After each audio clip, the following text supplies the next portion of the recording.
ഇപ്പോൾ ഏജൻസികളുടെ കാര്യം പറഞ്ഞപ്പോൾ എനിക്ക് ഭയങ്കര ഒരു ബാഡ് സിറ്റുവേഷൻ തോന്നി. അത് ഭയങ്കര പുറകിൽ ഒരു വൻ മാഫിയ നടക്കുന്നുണ്ട് എന്നുള്ളൊരു തോന്നൽ തോന്നിയത്.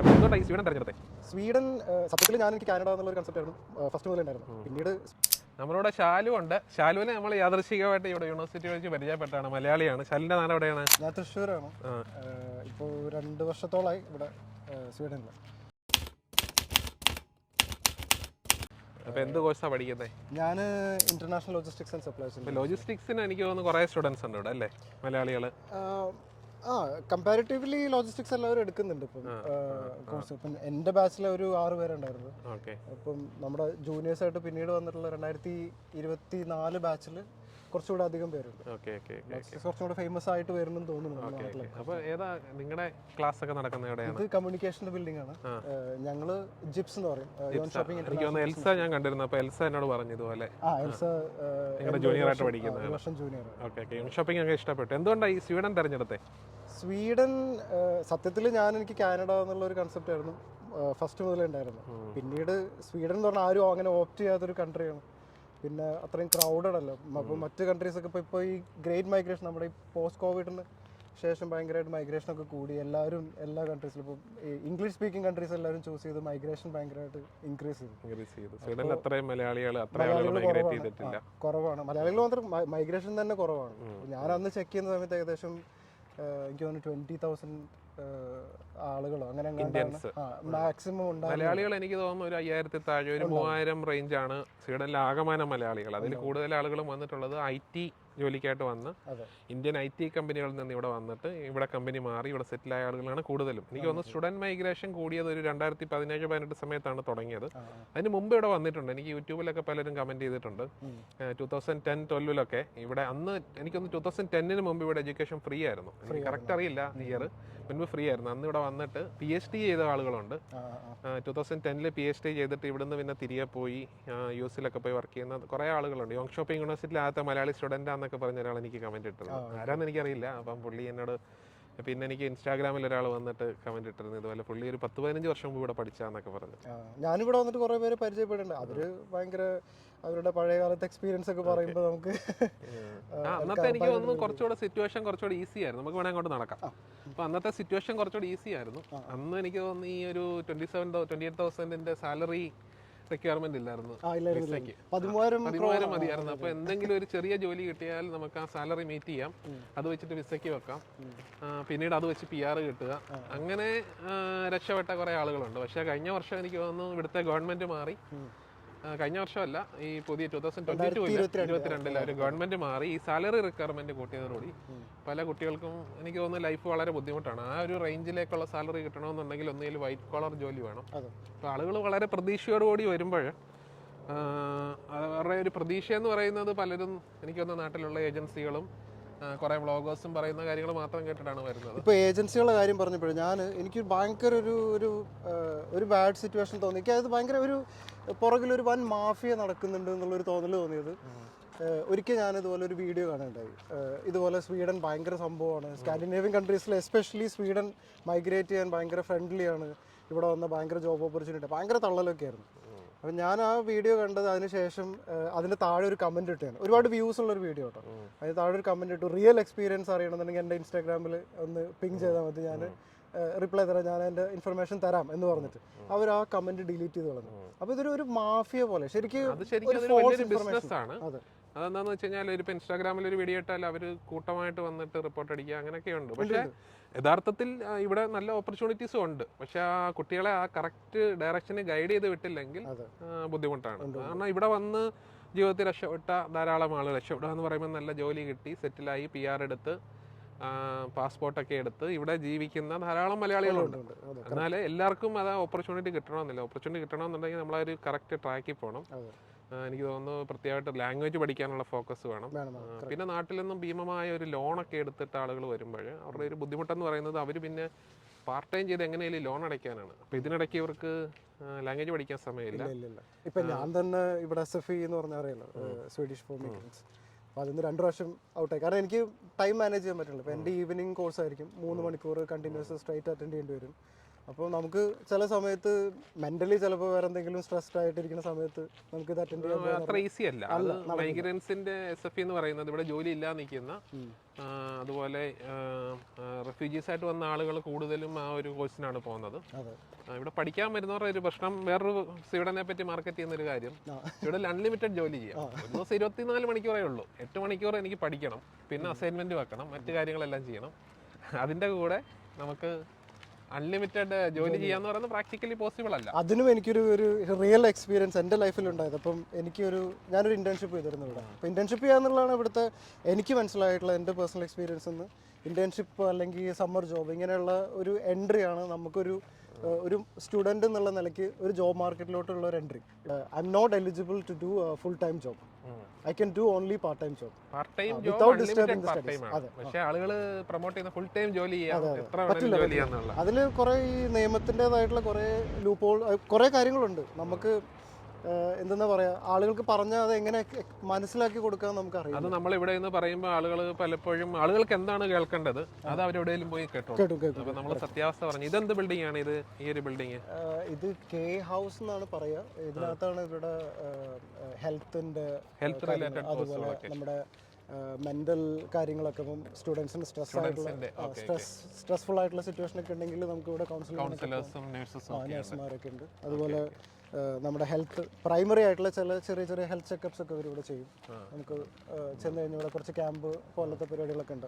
അങ്ങനെയുള്ള പരിപാടികളൊക്കെ ചെയ്യും. അപ്പോൾ നമുക്ക് ഈ യോങ് ഷോപ്പിംഗ് സിറ്റിയിൽ നിന്ന് എത്ര ദൂരമുണ്ട്? സിറ്റിയിൽ നിന്ന് ഒരു 5 minutes walk. അപ്പോൾ നമുക്ക് ഈ അക്കോമഡേഷൻ കാര്യങ്ങളൊക്കെ ഇവിടെ വരുന്ന സ്റ്റുഡൻസ് എങ്ങനെയാണ് മാനേജ് ചെയ്യുന്നത്? ഇവിടെ ഹോസ്റ്റൽ അങ്ങനെ വല്ലതും ഉണ്ടോ? യൂണിവേഴ്സിറ്റിയുടെ ഇതിൽ നമുക്ക് നാട്ടിൽ നിന്ന് വരികയാണെന്നുണ്ടെങ്കിൽ ഇവർ ഓപ്ഷൻ പ്രൊവൈഡ് ചെയ്യുന്നുണ്ട്. നമ്മൾ രജിസ്റ്റർ ചെയ്യണം അതിന് വേണ്ടിയിട്ട്. അത് പ്രോപ്പറായിട്ട് രജിസ്റ്റർ ചെയ്യണം. അവരെ നമ്മൾ അപ്ഡേറ്റ് ചെയ്തിട്ടില്ലെങ്കിൽ നമുക്ക് അക്കോമഡേഷൻ കിട്ടാൻ ഭയങ്കര ബുദ്ധിമുട്ടായിരിക്കും. കിട്ടില്ല എന്ന് തന്നെ പറയാം. ഇവിടെ വന്നതിന് ശേഷം അത് ചെയ്യാന്ന് വിചാരിച്ചു കഴിഞ്ഞാൽ നടക്കില്ല. നാട്ടിൽ നിന്ന് രജിസ്റ്റർ ചെയ്തിട്ട് ഭയങ്കര എക്സ്പെൻസീവ്. അപ്പോൾ സ്റ്റുഡൻറ് അക്കോമഡേഷൻ ആണെന്നുണ്ടെങ്കിലാണ് നമുക്ക് ഒരു കോസ്റ്റ് എഫക്റ്റീവ് ആയിട്ട് മാനേജ് ചെയ്ത് പോകാൻ പറ്റുള്ളൂ. അത് തന്നെ ഇപ്പോൾ ഈ പറഞ്ഞ പോലെ കഴിഞ്ഞ വർഷം ഉണ്ടായിരുന്നതിനേക്കാൾ അവർ ഇൻക്രീസ് ചെയ്തു. ചെറിയൊരു ഇൻക്രീസ് ആണ്, പക്ഷെ എന്നാലും അവരത് ഫെർദർ ചിലപ്പോൾ ഈ പറഞ്ഞ പോലെ റേറ്റ്സ് ഒക്കെ അപ്ഡേറ്റ് ചെയ്യാനും ഒക്കെ ചാൻസ് ഉണ്ട്. അപ്പോൾ ഇതെല്ലാം യൂണിവേഴ്സിറ്റിയുടെ ബിൽഡിംഗ് ആണ്. ഈ ഒരു ചെറിയൊരു ക്യാമ്പസ് ആണ്. എനിക്ക് തോന്നുന്നത് ഇതൊരു ഇതിൻ്റെ ഒരു ഹൊക്സോളൻ അതായത് കോളേജ് ആയിരുന്നു, പിന്നീട് അത് യൂണിവേഴ്സിറ്റി ആയിട്ട് അപ്ഗ്രേഡ് ചെയ്താണെന്ന് ഞാൻ വായിച്ചിട്ടുണ്ട്. ഇവിടെ 2-3 ഡിപ്പാർട്ട്മെന്റ് ഉണ്ട്. ഒന്ന് ജിപ്സ് എന്ന് പറയുന്നത് non shopping international business school. അപ്പം എൻ്റെ ഒക്കെ കോഴ്സൊക്കെ അവിടെയാണ്. പിന്നെ JTH എന്ന് പറയും, അത് കൂടുതലും എഞ്ചിനീയറിംഗ് റിലേറ്റഡ് ആയിട്ടുള്ള കോഴ്സ്. പിന്നെ അവർക്കൊരു ഹെൽത്തിൻ്റെ ഒരു സെക്ഷനും കൂടി ഹെൽത്ത് റിലേറ്റഡ് ആയിട്ടുള്ള. മലയാളികൾ കൂടുതൽ PG ചെയ്യാൻ വേണ്ടിയാണ്, പോസ്റ്റ് ഗ്രാജുവേഷൻ ചെയ്യാൻ വേണ്ടിയാണ് വരുന്നത്. അതെ, പോസ്റ്റ് ഗ്രാജുവേഷൻ ചെയ്യണം. നമ്മുടെ ഇന്ത്യൻസ് ഞാൻ കണ്ടിട്ടുള്ളത് കൂടുതലും പോസ്റ്റ് ഗ്രാജുവേഷൻ ചെയ്യണം. പക്ഷെ വളരെ റെയറായിട്ട് ഈ അണ്ടർ ഗ്രാജുവേഷൻ ചെയ്യാൻ, ഇപ്പം ബാച്ചിലേഴ്സ് ചെയ്യാൻ ഉള്ള സ്റ്റുഡൻസും ഉണ്ട്. മലയാളികൾ തന്നെ ഉണ്ട്. അപ്പോൾ ഇവിടെ വരുന്ന സ്റ്റുഡൻസിന് ഒരു ടിപ്പ് കൊടുക്കുവാണെങ്കിൽ എന്തായിരിക്കും ഫസ്റ്റ് കൊടുക്കുന്ന ഒരു ടിപ്പ്? ഒന്നല്ല, ഒരു 3 ടിപ്പുകൾ കൊടുക്കുവാണെങ്കിൽ എന്തായിരിക്കും? ടിപ്പ് കൊടുക്കാതെ പോസിറ്റീവ് സൈഡും ഉണ്ട്, നെഗറ്റീവ് സൈഡും ഉണ്ട്. ഇപ്പം കൺട്രി നല്ലൊരു കൺട്രിയാണ്. നമുക്ക് ഇവിടെ ഒരു സർവൈവലൊക്കെ പോസിബിൾ ആണെന്നുണ്ടെങ്കിൽ നമുക്ക് ജീവിക്കാനും സന്തോഷമായിട്ടുള്ള ഒരു വർക്ക് ലൈഫ് ബാലൻസ് ഒക്കെ എൻജോയ് ചെയ്യാനൊക്കെ അടിപൊളിയാണ്. പിന്നെ ഒരു നെഗറ്റീവ് സൈഡ് എന്ന് വെച്ചാൽ നമ്മൾ ഒരിക്കലും ഇവിടെ വന്നിട്ട് ഒരുപാട് അംബീഷ്യസ് ആയിട്ട് ഇവിടെ വന്നിട്ട് കാര്യമില്ല. നമ്മുടെ ഫീസ് അടയ്ക്കാൻ നമുക്ക് പറ്റും, വർക്ക് ചെയ്തുകൊണ്ട് ഫീസ് മാനേജ് ചെയ്യാൻ പറ്റും. അങ്ങനെയുള്ള കാര്യങ്ങളൊന്നും ഇവിടെ അത്ര പോസിബിൾ അല്ല. പിന്നെ കുറേയും കൂടെ ഇവരുടെ ഈ എഡ്യൂക്കേഷൻ സിസ്റ്റം ഒക്കെ കുറച്ചും കൂടെ സ്ട്രിക്റ്റ് ആണ്. ഇപ്പം നമ്മൾ പല സ്റ്റുഡൻസ് ഇതേപോലെ UK, കാനഡയിലൊക്കെ പഠിക്കുന്നവരൊക്കെ പറഞ്ഞു കേട്ടിട്ടുണ്ട് ഇങ്ങനെ അസൈൻമെൻറ്റ്സിൻ്റെ ഒക്കെ കുറേ ബുദ്ധിമുട്ടുകളും അവർ ഔട്ട്സോഴ്സ് ചെയ്യുന്നതൊക്കെ. അപ്പം അങ്ങനെയുള്ള കാര്യങ്ങളൊക്കെ ഇവിടെ ചെയ്യാതിരിക്കുക, അതൊക്കെ ഒരു ഭയങ്കര സ്ട്രിക്റ്റ് ആണ്. അപ്പം അതൊക്കെ ശരിക്കും ഒരു ബാക്ക് ഫയർ ചെയ്യാൻ ചാൻസ് ഉള്ള കാര്യമാണ്. പിന്നെ ജോലി സാധ്യതകൾ ഞാനീ പറഞ്ഞ പോലെ സാധ്യതകൾ ഇല്ലായ്കയൊന്നുമില്ല. പക്ഷേ നമ്മൾ അത്ര ഈസി അല്ല. നമ്മൾ ഒരുപാട് കാര്യങ്ങൾ ഒന്ന് ഹോംവർക്ക് ചെയ്യാനുണ്ട്. അപ്പോൾ നമുക്കൊരു മറ്റ് കൺട്രീസിലുള്ള പോലെ ഒരു ഇൻ്റർവ്യൂ നടത്തിയിട്ട് ഇപ്പോൾ ഇന്ന് ഒരു ടേബിളിന് ചുറ്റും അപ്പുറത്ത് ഇരുന്ന് നമ്മൾ സംസാരിച്ച് അന്ന് നാളെ മുന്നിൽ നീ ജോലിക്ക് പോകാന്ന് പറയുന്ന ഒരു സിസ്റ്റം ഇവിടെ ഇല്ല. അതില്ല. ഇവിടെ ഒരു 5-6 റൗണ്ട് ഇന്റർവ്യൂ ഉണ്ട്. പല നമ്മൾ മാനേജർ അതിന് ഗ്രാൻഡ് പാ ഇന്റർവ്യൂ എന്നൊക്കെയാണ് പറയുന്നത്. കുറേ ഇന്റർവ്യൂസ് ഒക്കെ നടത്തിയിട്ട്, കാരണം ഒരാളെ എടുക്കുമ്പോൾ അവർ കറക്റ്റ് ആള് കൾച്ചറലി ഫിറ്റ് ആണോ, കോമ്പറ്റൻസി ഉണ്ടോ. അപ്പൊ കൾച്ചറലി ഫിറ്റ് ആണോ എന്നുണ്ടെങ്കിൽ പല കമ്പനികളും നോക്കുന്ന ലാംഗ്വേജ് ആണ്. പക്ഷെ പല ഏജൻസികളും വന്ന് ഇംഗ്ലീഷ് മതി, കാരണം സ്വീഡനിൽ ഇംഗ്ലീഷ് എല്ലാവരും സംസാരിക്കും. പക്ഷെ ഒരു തൊഴിൽ മേഖലയിലേക്ക് വരുമ്പോൾ നടക്കില്ല.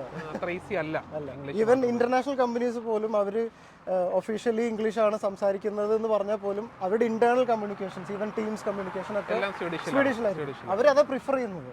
അവരുടെ നാട്, അവരുടെ ഭാഷ. അപ്പോൾ അവർ സംസാരിക്കുമെങ്കിൽ പോലും അവർക്ക് ഇംഗ്ലീഷ് സംസാരിക്കാൻ അത്ര കംഫർട്ടബിൾ അല്ല എന്ന് എനിക്ക് തോന്നിയിട്ടുണ്ട്. അവർക്ക് കൂടുതലും ഇംഗ്ലീഷ് സംസാരിക്കാനാണ്, സ്വീഡിഷ് സംസാരിക്കാനാണ് കൂടുതലും അവരുടെ ഒരു കംഫർട്ട് സോൺ അതാണ്. അതെ അതെ അതെ. നമ്മളായിട്ട് ഇംഗ്ലീഷ് സംസാരിക്കേണ്ടി വരേണ്ട സിറ്റുവേഷൻ ഉള്ളത് കൊണ്ട് അവർ മാക്സിമം അവോയ്ഡ് ചെയ്യും. പക്ഷെ നല്ല ആളുകളാണ്, ഭയങ്കര ഹ്യൂമെയിൻ ആണ് അവർ. നമ്മുടെ സിറ്റുവേഷൻസ് ഒക്കെ മനസ്സിലാക്കുകയും നമ്മളങ്ങനെ ഒരു സ്ട്രെസ്സിൽ കൊണ്ടുപോയി ഇട്ടിട്ട് വർക്ക് ചെയ്യിപ്പിക്കുകയോ അങ്ങനെ ഒന്നും ചെയ്യില്ല. ഒരു ഏഷ്യൻ വർക്ക് കൾച്ചറേ അല്ല. അതെ അതെ. അത് മാത്രമല്ല ഡിഫറെന്റ്. എനിക്ക് തോന്നുന്നു ഇവിടുത്തെ മറ്റൊരു പ്രത്യേകത എന്ന് പറയുന്നത് വർക്ക് ലൈഫ് ബാലൻസ് ഒരു കാര്യം. ഈ പറഞ്ഞ പോലെ എല്ലാവർക്കും ഒരു റെസ്പെക്റ്റ് ഉണ്ട്. അതെ അതെ. പിന്നെ എന്താ പറയുന്നത്, ബാക്കിയുള്ള സപ്പോർട്ട് സിസ്റ്റംസ് ഒക്കെ ഉണ്ട്. അപ്പോൾ യൂണിയൻ ഉണ്ട്. ഇപ്പോൾ നമ്മളൊരു ജോലിക്ക് കയറി കഴിഞ്ഞാൽ യൂണിയൻ്റെ സപ്പോർട്ടുകൾ കിട്ടും. പിന്നെ നമുക്ക് ഇൻഷുറൻസ് എടുത്തു കഴിഞ്ഞാൽ ജോലി നഷ്ടപ്പെട്ടാലും കുറച്ച് നാളത്തേക്ക് സപ്പോർട്ട് കിട്ടും. ഇതെല്ലാം കിട്ടും. ഇത് സ്റ്റുഡൻ്റായിട്ട് വരുന്നവർക്ക് കിട്ടില്ല. അപ്പം പല ഏജൻസികളും പറയുന്നത് കുട്ടികൾക്ക് നമുക്ക് ഇത്ര പൈസ കിട്ടുന്നു, അല്ലെങ്കിൽ സന്തോഷ രാജ്യം. ഈ സന്തോഷം എന്ന് പറയുന്നത് അവനവൻ്റെ ഉള്ളിലുള്ളൊരു സംഭവമാണ്. അല്ലാതെ ഇപ്പോൾ ഒരു രാജ്യത്ത് വന്നാൽ എല്ലാവരും സന്തോഷമായിരിക്കണം എന്ന് നിർബന്ധമില്ല. ഇല്ല. ഇവിടെ പ്രത്യേകിച്ച് ഇങ്ങനെ ഈ ക്ലൈമറ്റിന്റെ ഒരു ആ ഒരു ഡിപ്രഷനൊക്കെ വരാം ആളുകൾക്ക്. അത് ഒരുപാട് പേര് ഇപ്പം ഞാൻ തന്നെ നമ്മൾ പല സിറ്റുവേഷനിലും നമ്മൾ അറിയാതെ തന്നെ ഭയങ്കരമായിട്ട് ഗ്ലൂം ആയി പോകും. നമ്മൾ ചെയ്ത കാര്യങ്ങൾ തെറ്റായി പോയോ എന്നുള്ള ഒരു അലട്ടലും നമ്മളെ ഭയങ്കരമായിട്ട് ഹോണ്ട് ചെയ്യും. നമ്മുടെ ഒരുപാട് തോട്ട്സ്. എനിക്ക് തോന്നുന്നു മറ്റ് UK പോലെ ഒന്നും ഒരു ക്ലൈമറ്റ് ഒന്നും ഫേവറബിൾ അല്ല. പക്ഷേ വളരെ നല്ലൊരു സ്ഥലമാണ് സ്വീഡൻ. ഇപ്പം എന്താ പറയുക, സ്വീഡൻ ഇപ്പം ഞാൻ മുൻപ് നോർവേയിലായിരുന്നു. പറയുന്നത് ഇവിടേക്ക് വരുമ്പോൾ എനിക്ക് വന്ന ഒരു വ്യത്യാസം, സ്വീഡനിൽ ഇന്റർനാഷണൽ കമ്പനികൾ കുറേ ഉണ്ട്. അപ്പം നമ്മൾ വേൾഡിലെ ഏറ്റവും ടോപ്പ് കമ്പനികൾ നോക്കി കഴിഞ്ഞാൽ അതിൻ്റെ അകത്ത് ഒരു സ്വീഡിഷ് കമ്പനിയെങ്കിലും കാണും. അപ്പം അതൊരു പോസിറ്റീവായിട്ടുള്ളൊരു കാര്യമാണ്. ഇപ്പോൾ യൂണിവേഴ്സിറ്റിയിലേക്ക് വരുന്ന സ്റ്റുഡൻസ് യഥാർത്ഥത്തിൽ അവർ തന്നെ ഒരു ഹോംവർക്ക് ചെയ്ത്, ആരും പറയുന്നത് കേൾക്കരുത്. കാരണം അവർ തന്നെ നല്ല രീതിയിൽ ഹോംവർക്ക് ചെയ്ത് ഇവിടെ പഠിച്ചിട്ടുള്ള സ്റ്റുഡൻസിനെ കോൺടാക്ട് ചെയ്ത് ഇവിടുത്തെ ഒരു യഥാർത്ഥ സ്ഥിതി, കാരണം ഇൻസ്റ്റാഗ്രാമും യൂട്യൂബും ഒന്നും അല്ല നമ്മുടെ ഒരു റെഫറൻസ്. ഇപ്പൊ ഈ വീഡിയോ പോലും ഒരു റെഫറൻസ് അല്ല. കാരണം നമ്മൾ തിരക്കാനുള്ളത് നമ്മൾ തന്നെ തിരക്കാം. നമ്മളിപ്പോൾ ഒരു 30 ലക്ഷം രൂപ മുടക്കി ഒരു ബിസിനസ് തുടങ്ങുന്നു, അല്ലെങ്കിൽ ഒരു വീട് മേടിക്കുന്നു, നമ്മൾ ഒരു 100 തവണ ചിന്തിച്ചിട്ടായിരിക്കും അത് ചെയ്യുന്നത്. പക്ഷേ പലരും ചെയ്യുന്നത് എങ്ങനെയെങ്കിലും ഏതെങ്കിലും യൂണിവേഴ്സിറ്റിയിൽ ഏതെങ്കിലും കോഴ്സിന് വന്നിട്ട് ഇവിടേക്ക് വന്ന ഉടൻ തന്നെ ജോലി കിട്ടുമെന്നുള്ള പ്രതീക്ഷ വന്നിട്ട് നിരാശരായിട്ട് പോകുന്ന ആളുകൾ, തിരികെ പോകുന്ന ആളുകൾ ധാരാളമുണ്ട്. ഒരു 30% മേലുള്ള ആളുകൾ ജോലി ലഭിക്കാതെ തിരികെ പോകുന്നുണ്ട്. ആ ഒരു അവസ്ഥ ഉണ്ടാകാതിരിക്കണമെന്നുണ്ടെങ്കിൽ എനിക്ക് തോന്നുന്നു അവർ നല്ല രീതിയിൽ ഹോംവർക്കൊക്കെ ചെയ്ത് വെൽ പ്രിപ്പയർഡ് ആയിരിക്കണം. അടുത്തൊരു 2 വർഷം എന്താണ് ഞാൻ ചെയ്യാൻ ഉദ്ദേശിക്കുന്നത് എന്നുള്ള ഒരു. ഇവിടെ പലപേരും ഈ നമ്മുടെ ആളുകൾ, പ്രത്യേകിച്ച് മലയാളികൾ അറിയുന്നവരാണ് പറയുന്നത്, എങ്ങനെയെങ്കിലും 30 ക്രെഡിറ്റ് കംപ്ലീറ്റ് ചെയ്യുക. ഇപ്പോൾ ഇവിടുത്തെ റൂൾ ഉണ്ടല്ലോ, 30 ക്രെഡിറ്റ് കഴിഞ്ഞാൽ വർക്ക് പെർമിറ്റിന് അപ്ലൈ ചെയ്യാം എന്നുള്ളത്.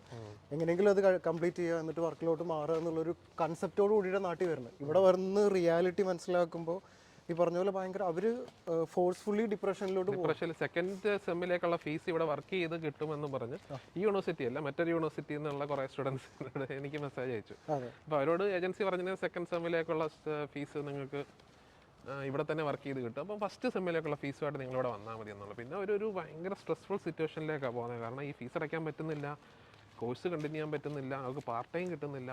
കാരണം വലിയ ടൗണുകളിലൊന്നും അല്ലെങ്കിൽ പാർട്ട് ടൈം കിട്ടില്ല. അപ്പം ഇതൊക്കെ അന്വേഷിച്ചിട്ട് വരിക. യൂണിവേഴ്സിറ്റിയുടെ കാര്യങ്ങൾ ഇതൊക്കെയാണ്. അതെ, ഒരുപാട് ഹോംവർക്ക് ചെയ്യുക. അപ്പം റിയൽ എക്സ്പീരിയൻസ് ആരെങ്കിലും ഉണ്ട്. ഇപ്പോൾ ഏജൻസികൾ പറയുന്നത് കണ്ണടച്ച് വിശ്വസിക്കാതെ ആരെങ്കിലും കോൺടാക്ട് ചെയ്യാൻ പറ്റുന്നവരുണ്ടെങ്കിൽ അവരെ കോൺടാക്ട് ചെയ്യുക, അവരോട് അവരുടെ എക്സ്പീരിയൻസ് ചോദിക്കുക, എന്നിട്ട് സ്വന്തമായിട്ടൊരു തീരുമാനം എടുക്കുക. ഞാനൊരു 10-100 സ്റ്റുഡൻസിന് ഇടയ്ക്ക് സംസാരിച്ചിട്ടുണ്ട്. പലർക്കും ഡിഫറെൻ്റ് ആയിട്ടുള്ള എക്സ്പീരിയൻസ് ആണ്. പലരും വളരെയധികം ഡിപ്രസ്ഡ് ആണ്. ചിലർ ഇപ്പം സക്സസ് ആയിട്ടുള്ളവർ ഞാൻ കണ്ടിട്ടുള്ളത് എല്ലാവരും ഈ നല്ല പ്ലാനായിട്ട് വന്നിട്ടുള്ളവരാണ് സക്സസ്ഫുൾ ആയിട്ടുള്ളത്. അപ്പം ഈ സ്വീഡൻ്റെ ഏറ്റവും വലിയ പ്രത്യേകത GDP-യുടെ ഏതാണ്ട് 3.5% ഇവർ ഈ റിസർച്ചിന് വേണ്ടി സ്പെൻഡ് ചെയ്യുന്നത്. അപ്പം PhD പോലുള്ള ഓപ്പർച്യൂണിറ്റിയൊക്കെ വളരെ നല്ലതാണ്. കാരണം നാട്ടിൽ PG കഴിഞ്ഞ ആളുകൾ നല്ല മാർക്കുള്ളവർ PhD-ക്ക് നോക്കാം. പിന്നെ വേറൊരു പ്രശ്നം പറ്റിയത് ഞാൻ കണ്ടത്, നാട്ടിൽ ഇവിടുത്തെ നല്ല യൂണിവേഴ്സിറ്റിയിൽ PhD പോലുള്ള ഇതിനൊക്കെ എലിജിബിൾ ആയിട്ടുള്ളവർ പോലും ഇതിനെപ്പറ്റി അറിവില്ലാതെ ഏതെങ്കിലും ഒരു കോഴ്സ് എടുത്ത് ഇവിടെ വന്ന് സ്ട്രഗിൾ ചെയ്യുന്ന ഒരു അവസ്ഥ ഉണ്ടായിട്ടുണ്ട്. അപ്പം KTH-ലാണെങ്കിലും ഒക്കെ, അല്ലെങ്കിൽ സ്റ്റോക്ക്ഹോം യൂണിവേഴ്സിറ്റിയിലൊക്കെ ആണെങ്കിലും PhD-ക്കൊക്കെ ഓപ്പർച്യൂണിറ്റി ഉണ്ട്. എനിക്കൊന്ന് യോങ് ഷോപ്പിങ്ങിലും ഉണ്ട്. അത് എക്സ്പ്ലോർ ചെയ്യുക. അതെ. ഞാനൊരു PhD യുടെ ഒരു വീഡിയോ ചെയ്യണമെന്ന് ഓർത്തിരിക്കുന്നു. കാരണം കുറേ സ്റ്റുഡൻസ് മലയാളികൾ ഈ അടുത്തിടയ്ക്കും ഒരാൾ മെസ്സേജ് അയച്ചിരുന്നു PhD കിട്ടിയെന്നും പറഞ്ഞു. PhD പറഞ്ഞ പോലെ ഒരുപാട് ഓപ്പർച്യൂണിറ്റി, പക്ഷേ അതിനും ഈ പറഞ്ഞ പോലെ ഒരുപാട് പോസിറ്റീവ് സൈഡ്സ് ഉണ്ടെങ്കിലും സാലറിയുടെ കേസിൽ ഇപ്പം നമ്മളിപ്പോൾ പറയും സാലറി ഇവർ ഇൻക്രീസ് ചെയ്തു, മീഡിയം സാലറി ഇൻക്രീസ് ചെയ്തു, അതുകൊണ്ട് വർക്ക് പെർമിറ്റിന് ഇത്രയും മിനിമം വേണം, അതാർക്കും കിട്ടില്ല. പക്ഷെ നമുക്ക് അതിന് താഴെ ഒരു സാലറി എന്ന് പറയുന്നത് ഇവിടെ ഭയങ്കര സ്ട്രഗിൾ സ്റ്റേജ് ആയിരിക്കും. സ്ട്രഗിൾ സ്റ്റേജാണ്. നമുക്ക് ഒരു ഫാമിലി ആയിട്ടൊക്കെ ജീവിക്കണമെന്നുണ്ടെങ്കിൽ നടക്കില്ല, പറ്റില്ല. അപ്പം ഒരു PhD എന്ന് പറയുന്ന ശരിക്കും വേറെ കമ്മിറ്റ്മെൻ്റ് ഒന്നും ഇല്ലെങ്കിൽ കുഴപ്പമില്ലാതെ പോവാം. ഫാമിലി ഇല്ലെങ്കിൽ ഒരാൾ മാത്രം PhD. പിന്നെ ഒരു സ്വീഡൻ്റെ ഒരു കാസ് എ കൺട്രി നമ്മൾ നോക്കിക്കഴിഞ്ഞാൽ ഒരു ഇൻഡിവിജ്വലിസത്തിൽ ഫോക്കസ് ആയിട്ടുള്ള ഒരു കൺട്രിയാണ്. അതായത് ഹസ്ബൻഡ് വൈഫ് രണ്ടുപേരും ജോലി ചെയ്തെങ്കിൽ മാത്രമേ ഇവിടെ ജീവിക്കാൻ പറ്റൂ. അപ്പോൾ അവിടെയാണ് നമ്മൾ കുട്ടികളുമായിട്ട് ഒരാൾ മാത്രം പഠിക്കാനും അങ്ങനെയാണ് ഇവർ സിസ്റ്റം ഡിസൈൻ ചെയ്തിരിക്കുന്നത്. രണ്ടുപേരും വർക്ക് ചെയ്യണം, എല്ലാവരും ഇൻഡിപെൻഡൻ്റ് ആണ്.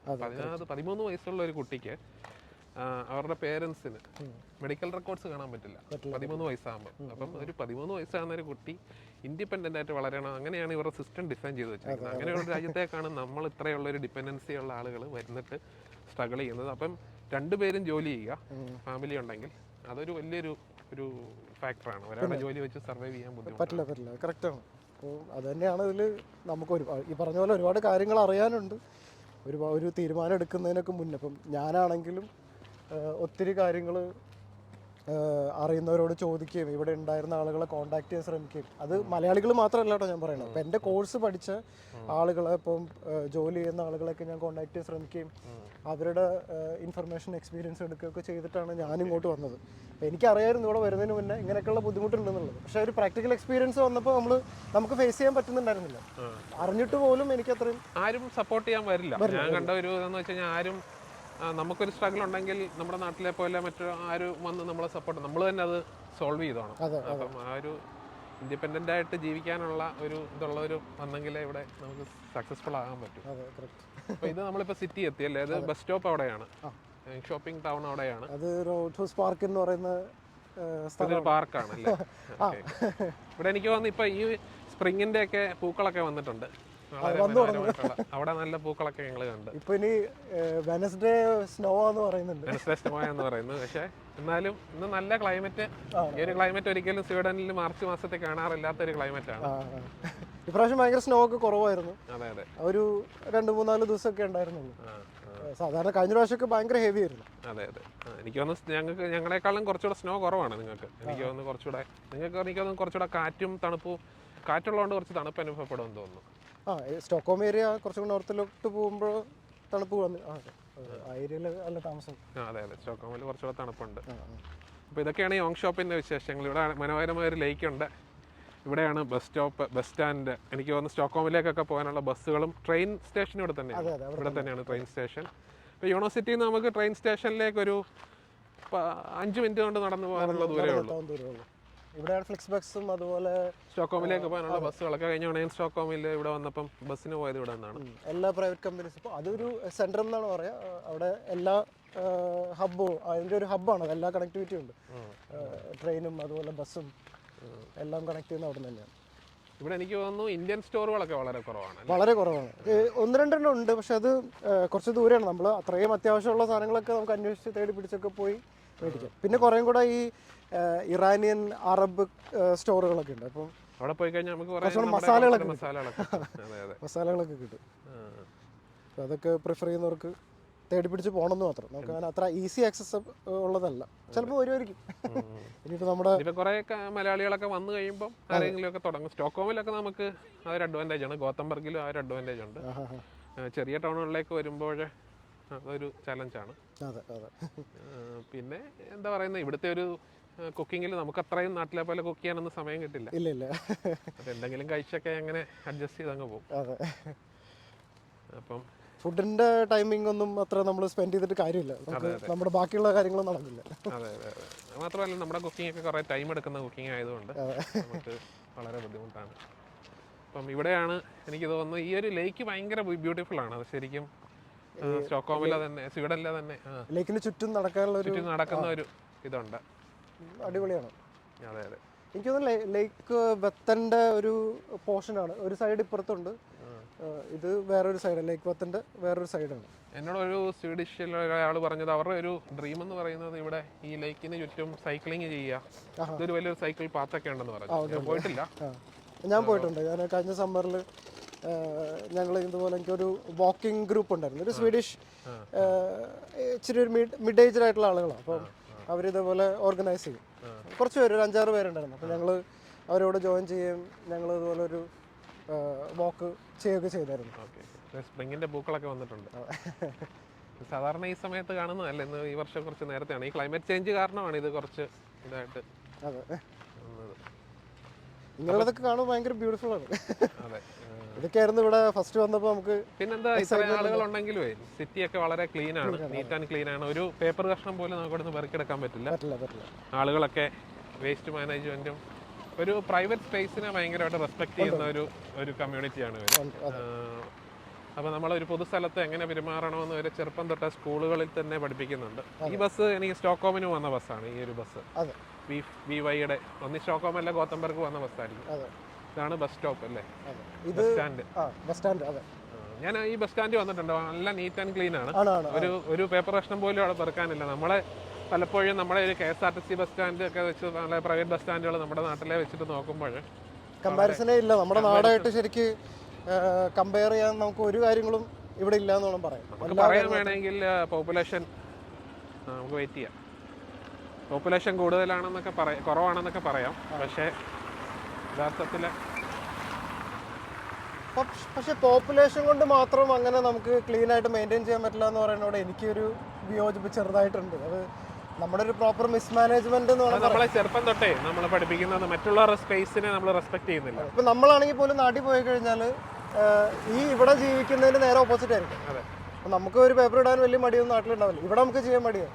അപ്പം അത് നമ്മുടെ പേപ്പർ ഇല്ലാത്തതുകൊണ്ട് നമുക്ക് ഇടാൻ മടിയാണ്. നമ്മളെ അറ്റ്മോസ്ഫിയറിൽ വരുമ്പോൾ നമ്മളും അതിൻ്റെ ഭാഗമായിട്ട് നമ്മളും അത് അഡോപ്റ്റ് ചെയ്യും. എതിരഭിപ്രായം ഉണ്ടാവുമല്ലോ. ഞങ്ങൾ ഇനിയിപ്പം സ്റ്റോക്ക്ഹോമിന്റെ തിരികെ പോവാണ്. അപ്പൊ ഇനി എപ്പോഴും സ്റ്റോക്ക്ഹോം വരുമ്പോൾ മീറ്റ് ചെയ്യാം. ഞാൻ വരുന്നുണ്ട്. ഞാൻ നാളെ ഇവിടുന്ന് വൈകുന്നേരം സ്റ്റോക്ക്ഹോമിലോട്ട്. ഇപ്പം വരുവാണെങ്കിൽ ഞങ്ങളോട് വരാം. എംബസിയിലോട്ട് പോകണം, അറിയില്ല. ഞങ്ങള് സ്റ്റോക്ക്ഹോമിൽ വരുവാണെങ്കിൽ മീറ്റ് ചെയ്യാം. പിന്നെ ഞങ്ങൾ ഇനി യോങ് ഷോപ്പിംഗ് വരുമ്പോൾ നമുക്ക് മീറ്റ് ചെയ്യാം. ഇത്ര ഇൻഫർമേഷൻസ് ഒക്കെ ആർക്കെങ്കിലും ഒക്കെ ഉപകാരപ്പെടും. ഈ ഇൻഫർമേഷൻ ഒക്കെ അറിയില്ല നമുക്ക് ആർക്കെങ്കിലും ഒരു 10 പേര് ഇത് കണ്ട് അവർക്കൊരു ഐഡിയ കിട്ടുവാണെങ്കിൽ നല്ല കാര്യം നോർത്താണ് ഈ വീഡിയോ ചെയ്യാന്ന് ഓർത്ത്. നമ്മൾ ഇപ്പം എന്തെങ്കിലും ഇപ്പം ഈ പറഞ്ഞ പോലെ ഇൻഫർമേഷനൊക്കെ ആവശ്യമുണ്ടെങ്കിൽ ഇപ്പം നമുക്ക് ആവശ്യമുള്ളവർക്ക് നമ്മളെ കോൺടാക്ട് ചെയ്യണമെങ്കിൽ ഇൻസ്റ്റാഗ്രാം ഐഡി ഉണ്ടോ? എന്താ? shalu.sayed സയ്യിദ്. എനിക്ക് പിൻ ചെയ്താൽ മതി. ആരെങ്കിലും അതുപോലെ ഇൻഫർമേഷൻ റിയൽ എക്സ്പീരിയൻസ് അറിയണമെന്നുണ്ടെങ്കിൽ എനിക്കറിയുന്ന കാര്യങ്ങളൊക്കെ ഞാൻ ഷെയർ ചെയ്യാം. എനിക്കതിൽ പ്രശ്നമൊന്നുമില്ല. അപ്പോൾ ശരി, എന്നാ നന്ദി. Okay, thank you.